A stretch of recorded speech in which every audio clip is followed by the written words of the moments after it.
안녕하세요. 여러분의 지적 호기심을 채워드리는 시간, 오늘 탐구를 시작합니다. 오늘 주제, 어쩌면 여러분의 리더십이나 동료와의 관계를 바라보는 방식을 조금 다르게 만들어줄지도 모르겠네요. 바로 코칭 이야기인데요. 요즘 리더십에서 진짜 빼놓을 수 없는 이 코칭이 사실은 꽤 깊은 철학적 뿌리를 가지고 있다는 사실 혹시 알고 계셨나요? 특히 20세기 초에 세상을 뒤흔들었던 현상학이라는 철학 사상이 있잖아요. 그게 오늘날 우리가 팀원을 이해하고 성장을 돕는 방식에 어떤 영향을 미쳤는지 좀 깊이 파헤쳐 보려고 합니다. 오늘 저희가 들여다볼 자료는 팀장의 코칭 DNA, 후설의 현상학에서 찾다라는 제목의 블로그 글인데요. 이 글을 보면 코칭이 현상학뿐만 아니라 실존주의, 포스트 모더니즘 같은 다른 사상과도 연결된다고 언급하는데 오늘은 그중에서도 가장 근간이 되는 현상학에 집중해서 이야기 나눠보겠습니다. 팀 리더시거나 팀의 일원이시거나 혹은 그냥 사람 마음이라는 게 늘 궁금했던 분들이라면 귀 기울여 주세요. 자, 그럼 본격적으로 탐구를 시작해 볼까요? 우선 코칭이라는 말 자체의 유래부터 가볍게 짚고 넘어가면 재미있을 것 같아요. 자료에 따르면 헝가리어 코치에서 왔다고 하죠. 그러니까 코치에스라는 지역의 마차요. 사람을 목적지까지 데려다주는 마차처럼 코칭도 그런 여정을 돕는다는 의미가 담겨 있댔네요. 그런데 흥미로운 점은 이런 사람을 돕는 코칭 방식이 본격적으로 주목받기 전, 그러니까 20세기 초만 해도 분위기가 완전히 달랐다는 거예요. 그때는 오직 과학적이고 객관적인 사실만이 진짜 진리다, 이런 시대였어요. 심지어 사람의 마음을 다루는 심리학이나 사회를 연구하는 사회학조차도 마치 물리학이나 화학처럼요. 측정 가능한 데이터랑 보편적인 법칙을 찾아내야만 진짜 학문으로 인정받으려 애썼죠. 네, 그 시대의 분위기를 좀 더 생생하게 그려보자면요. 개인의 감정이라든지 신념, 주관적인 느낌 같은 것들이 있잖아요. 이런 것들은 학문적 탐구의 대상에서 거의 철저히 배제되는 분위기였습니다. 과학적이지 못하다. 딱 이 이유로 말이죠. 마치 인간을 그냥 복잡한 내면을 가진 존재가 아니라 외부 자극에 예측 가능하게 반응하는 어떤 기계처럼 취급하려는 경향이 강했다고 볼 수 있습니다. 모든 걸 측정하고 분석해서 객관적인 법칙으로 설명하려는 시도. 그게 당시 지성계를 지배하던 아주 강력한 흐름이었죠. 인간의 그 의미 부여 능력 같은 건 설 자리가 별로 없었어요. 바로 그런 시대, 모든 것을 객관적인 잣대로만 재단하려는 분위기에 강력한 의문을 제기하면서 등장한 철학이 있습니다. 바로 독일 철학자 에드문트 후설이 창시한 현상학인데요. 여기서부터 이야기가 정말 흥미로워집니다. 후설은 질문의 방향을 완전히 틀어버렸어요. 현상학은 저 바깥에 객관적으로 존재하는 세상은 도대체 무엇인가? 이걸 묻는 대신에요. 나는 이 세상을 어떻게 경험하고 있는가? 즉, 각자의 주관적인 경험 그 자체에 집중했습니다. 예를 들어 같은 발표를 듣고도 누구는 엄청 영감을 받고 누구는 지루함을 느끼는 것처럼요. 동일한 현상이라도 개인이 어떻게 받아들이고 의미를 부여하는지가 중요하다는 거죠. 블로그 글에 인용된 인간의 경험 그 자체가 진리다. 이 말이 현상학의 핵심을 아주 잘 보여주는 것 같아요. 객관적 사실만큼이나 아니 어쩌면 그보다 더 중요하게 개인의 생생한 경험을 탐구 대상으로 삼은 겁니다. 네, 바로 이 지점이 코칭 철학이랑 만나는 결정적인 접점이라고 할 수 있습니다. 이전까지 그 비과학적이라는 이름으로 무시당했던 주관성을 철학의 중심으로 과감하게 끌어올린 것, 이게 현상학의 가장 큰 공헌 중 하나거든요. 나는 이 상황을 어떻게 느끼는가, 이것이 나에게 어떤 의미인가와 같은 질문들이 중요해진 거죠. 이건 단순히 철학 내의 변화가 아니라 인간을 이해하는 패러다임 자체를 전환시킨 상당히 혁명적인 시도였습니다. 그리고 이 주관성의 복권이 없었다면 오늘날 우리가 아는 코칭의 철학적 토대는 마련되기 어려웠을 겁니다. 그렇군요. 객관적인 세상이 아니라 내가 경험하는 세상에 주목한다. 이게 구체적으로 코칭하고 어떻게 연결되는 걸까요? 이 철학적 아이디어가 어떻게 리더와 팀원의 관계로 이어지는지 좀 궁금해지는데요. 자료를 바탕으로 보면 크게 두 가지 핵심적인 다래가 놓여 있는 것 같습니다. 첫 번째는 개인의 경험을 존중하는 태도인 것 같네요. 코칭 상황을 한번 떠올려 보면요. 훌륭한 코치는 팩트가 뭐냐, 이걸 따지거나 외부 기준을 들이대기 전에 먼저 상대방의 이야기를 듣잖아요. 그렇죠. 그래서 그때 어떤 기분이었어요? 그 상황을 어떻게 받아들였나요? 이렇게 물으면서 그 사람의 입장에서 세상을 보려고 노력하죠. 이게 바로 현상학에서 말하는 판단 중지, 그 에포케와 맞닿아 있는 것 아닐까요? 내 판단을 잠시 멈추고 상대의 주관적인 세계를 있는 그대로 이해하려는 태도 말입니다. 정확합니다. 이게 단순히 내 이야기에 공감해 이런 수준을 넘어서는 깊이가 있어요. 현상학적 관점에서 상대방의 경험을 존중한다는 것은 그 사람이 세상을 인식하는 고유한 방식, 그러니까 그 사람의 해석 체계 자체를 인정하고 이해하려는 아주 적극적인 노력입니다.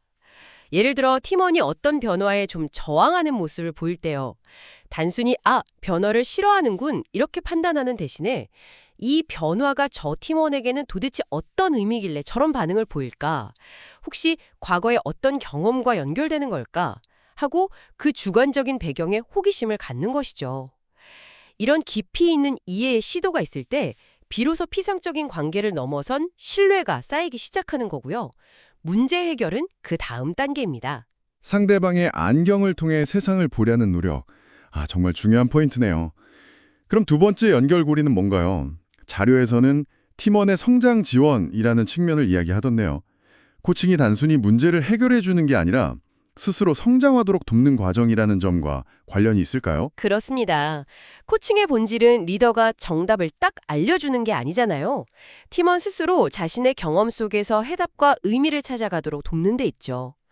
여기서 현상학의 영향이 또렷이 드러납니다.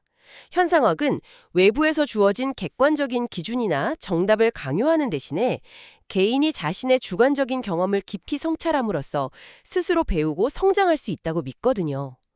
코칭 역시 마찬가지죠. 이렇게 해야 해 라고 지시하는 대신에 이 경험을 통해 무엇을 배웠나요? 가장 중요하게 생각하는 가치는 무엇인가요? 어떤 가능성을 발견했나요? 와 같은 질문을 통해서요. 팀원 스스로 내면의 목소리를 듣고 잠재력을 발견하도록 이끄는 겁니다. 결국 성장의 주체는 팀원 본인이고 그 동력은 자신의 경험에 대한 해석과 의미 부여에서 나오는 현상학적 신념이 코칭의 바탕에 깔려있는 셈이죠. 듣고 보니 코칭이 단순히 스킬의 문제가 아니라 사람을 대하는 정말 깊은 철학의 문제라는 생각이 드네요. 그렇다면 리더 입장에서 이 현상학적 관점을 실제 팀 운영에 어떻게 적용해 볼 수 있을까요? 뭐랄까, 당장 내일부터 써먹을 수 있는 팁 같은 게 있을까요? 예를 한번 들어보죠. 팀원 A가 계속 비슷한 실수를 반복한다고 해봅시다. 객관적인 결과만 보면 역량이 부족하다, 집중력이 떨어진다고 쉽게 결론 내릴 수 있겠죠. 하지만 현상학적 렌즈를 끼고 보면 질문이 달라집니다. A는 이 업무를 어떻게 인식하고 있을까? 혹시 과도한 부담감이나 두려움을 느끼는 건 아닐까? 이 실수가 A에게는 어떤 의미일까? 이렇게 그 팀원의 주관적인 세계로 들어가 보려는 시도가 필요하다는 거겠죠.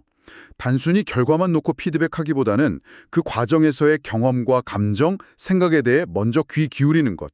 블로그 글에서도 이 부분을 강조하는 것 같고요. 아주 실용적인 접근입니다. 팀원 개개인은 정말 모두 다른 경험, 다른 가치관, 다른 감정의 스펙트럼을 가지고 있어요. 같은 쥐시를 내려도 받아들이는 방식이 천차만별이죠. 현상학적 관점을 적용한다는 것은 바로 이 다름을 인정하고 존중하는 데서 출발합니다. 리더가 자신의 그 객관적인 판단이나 평가 기준을 잠시 내려놓고 팀원의 관점에서 상황을 이해하려고 노력할 때 비로소 진정한 소통과 이해가 가능해지는 거죠. 예를 들어 팀원이 새로운 프로젝트 제안에 좀 소극적인 태도를 보일 때 의지가 부족하네라고 단정하기 전에요. 혹시 과거에 비슷한 시도를 했다가 좌절했던 경험이 있나? 이 제안에서 어떤 위험 요소를 크게 느끼고 있을까? 하고 그 주관적인 해석의 맥락을 탐색해보는 거죠. 이런 접근은 피드백의 수용성을 높일 뿐만 아니라 팀원이 스스로 문제의 본질을 깨닫고 해결책을 찾아가도록 돕는 강력한 동력이 될 수 있습니다. 그런데 이런 접근 방식이 너무 소프트하게 느껴지거나 객관적인 성과 관리가 필요한 상황과는 좀 맞지 않는다고 생각하는 리더도 있을 것 같아요. 예를 들어 명확한 목표 달성이 중요한데 마냥 주관적인 경험만 존중하다 보면 현실적인 문제를 놓칠 수도 있지 않을까요? 네, 좋은 질문입니다. 여기서 오해하면 안 될 점은요. 현상학적 접근이 객관적인 사실이나 성과를 무시하라는 의미는 아니라는 거예요. 오히려 그 객관적인 현상, 예를 들면 낮은 성과나 잦은 실수 같은 거요. 그 이면에 있는 주관적인 원인, 뭐 두려움이라든지 동기 부족, 잘못된 이해 같은 것들을 깊이 이해함으로써 문제 해결의 실마리를 더 효과적으로 찾도록 돕는다는 데 핵심이 있습니다. 단순히 성과가 낮으니 더 노력해라 라고 말하는 대신에 이 목표가 당신에게 어떤 의미인지, 어떤 부분에서 어려움을 느끼는지 그 주관적인 경험을 함께 탐색함으로써 근본적인 해결책에 더 가까이 다가갈 수 있다는 거죠. 객관적 데이터와 주관적 경험을 통합적으로 이해하는 것이 중요합니다. 현상학은 객관성을 부정하는 게 아니라 주관성의 중요성을 동등하게 강조함으로써 인간에 대한 이해를 더 풍부하게 만드는 관점이라고 봐야 합니다. 오늘 이야기를 좀 종합해 보면 20세기 초 객관주의가 만연하던 시대에 인간의 주관적인 경험의 가치를 재발견한 현상학은 우리가 아는 코칭에 매우 중요한 철학적 기반을 제공합니다. 특히 개인의 경험 존중과 스스로 의미를 찾고 성장하도록 돕는 관점은 코칭이 단순한 행동 변화 기법이 아니라 사람에 대한 깊은 이해와 존중을 바탕으로 한 철학임을 보여주죠. 이는 리더와 팀원 간의 신뢰를 구축하고 진정한 의미의 성장을 이끄는 데 필수적인 토대가 됩니다. 그리고 아까 잠깐 언급했듯이 오늘 살펴본 블로그 원문에서는 코칭에 영향을 준 다른 철학들, 그러니까 실존주의나 포스트 모더니즘에 대해서도 앞으로 다룰 것을 예고하고 있더라고요. 코칭이라는 개념이 하나의 철학에서만 딱 나온 것이 아니라 인간과 성장을 이해하려는 다양한 지적 흐름 속에서 복합적으로 형성되고 발전해 왔다는 점을 시사하는 부분이죠. 오늘은 그 첫 단추로서 현상학의 역할을 좀 깊이 있게 들여다본 셈입니다. 네, 오늘은 팀장 리더십의 핵심으로 떠오른 코칭이 의외로 깊은 철학적 셈, 바로 에드문트 후설의 현상학에 연결되어 있다는 흥미로운 여정을 함께 했습니다.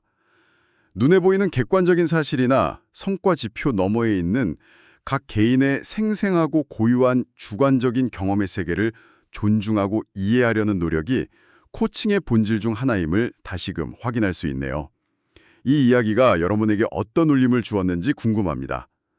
오늘 탐구를 마무리하며 이런 질문을 스스로에게 던져보시면 어떨까요? 다음에 동료나 팀원과 대화할 때 혹은 여러분 자신의 행동이나 감정을 돌아볼 때 겉으로 드러난 사실 너머에 있는 그 사람만의 혹은 나만의 주관적인 진실은 무엇일지 잠시 멈춰 생각해 보는 겁니다. 예를 들어 회의 시간에 유독 침묵하는 팀원이 있다면 의견이 없나 보다라고 그냥 넘어가기 전에 저 침묵 뒤에는 어떤 생각이나 감정이 숨어 있을까? 혹시 말하기 어려운 다른 이유가 있을까? 하고 그 사람의 내면 세계에 진심으로 호기심을 가져보는 거죠. 이 작은 관점의 변화, 즉 객관적 사실에서 주관적 경험으로 시선을 돌리는 연습이 여러분의 소통과 관계, 그리고 궁극적으로는 성장 방식에 어떤 예상치 못한 새로운 문을 열어줄 수 있을까요? 이 질문과 함께 오늘 탐구를 마무리하겠습니다. 다음 시간에 더 흥미로운 이야기로 돌아오겠습니다.